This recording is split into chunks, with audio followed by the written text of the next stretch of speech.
He's sick today, and he's so sorry not to be here. But I certainly want to thank Sally for all the help she's given him, and all of you who have edited his writings. He has come a long ways from the first draft. This is entitled Darkness. This is a combat mission, one of many, I'm sure, that he's had in Vietnam. In 1964, I was at Mars Hill College, North Carolina. In my first history class, the professor asked if anyone could show on the map, hanging off to one side of the blackboard, where was Vietnam. Only one classmate went forward and pointed out this small country. I was disappointed with myself that I had not been more concerned with current events. 3 years later, after signing up with the Army, I was about to become involved in current events. Upon graduating from jump school at Fort Benning, Georgia, about 150 of us got orders for Vietnam. We were supposed to be the emergency replacement for the 173rd Airborne Unit, which had recently experienced major losses. If I remember correctly, it was the 14th of December, 1967, when we departed this land of comfort and security for a place that was much talked about and still unknown to me.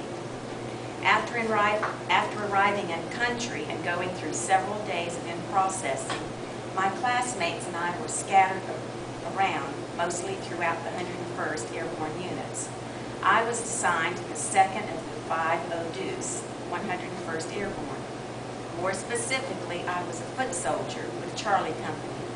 I quickly wrapped myself with the pride of being a screaming eagle. This pride has been passed down from those before me. One example of this was a famous battle in Germany during World War II, when the 101st stood strong as they were heavily outnumbered. Afterwards, they earned the slogan, "They have got us surrendered, the poor bastards."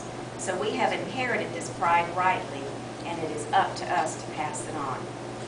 About 2 months later, I was now in the jungles of Vietnam, a part of America's war against communism, and had a great feeling of pride, not only for being in a great unit, but also for being part of my time in history.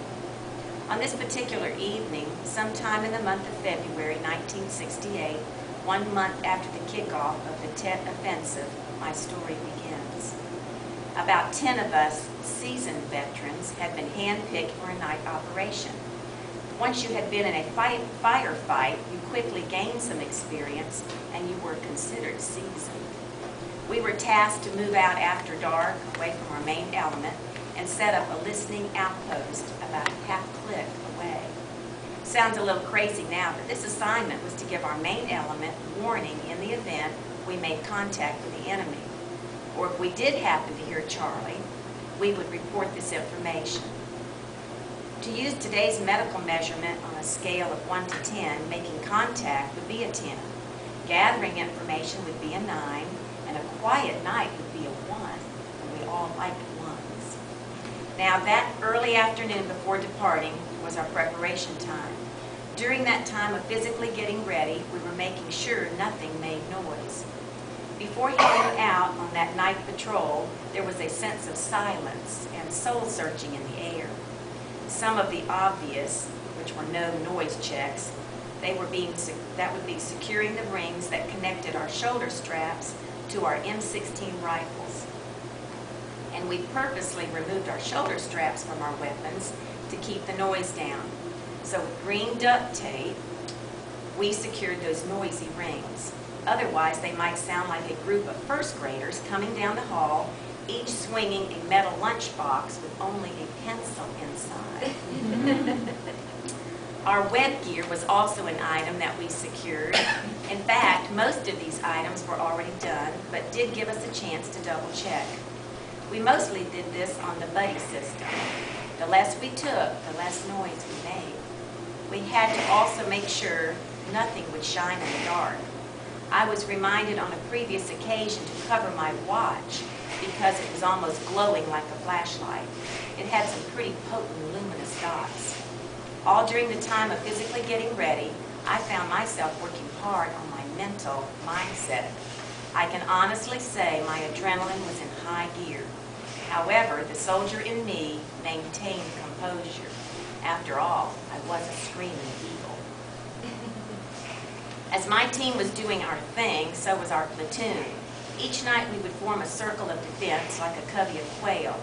Each guard position of 3 to 5 soldiers had their own duties, like setting up trip lines, claymores, and fields of fire before dark. Added to their task, you could feel their concern for us. Like an aerospace technician pushing away from his control panel with a sigh of awe while he watches his friend stepping into the shuttle Columbia for a trip in space. Mostly having the feelings, I'm glad it's not me, or maybe this position here with the platoon isn't really that bad. It was way after dark, somewhere around 2200 hours before the 10 of us started out. The departure was based on the fact that the moon would be setting at that time, and to our added comfort, we were given a night with heavy overcast.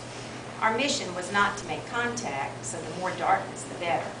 So with no loose pencils in our metal lunch boxes or watches shining on our path, along with the bonus of extra darkness, we had a little added comfort.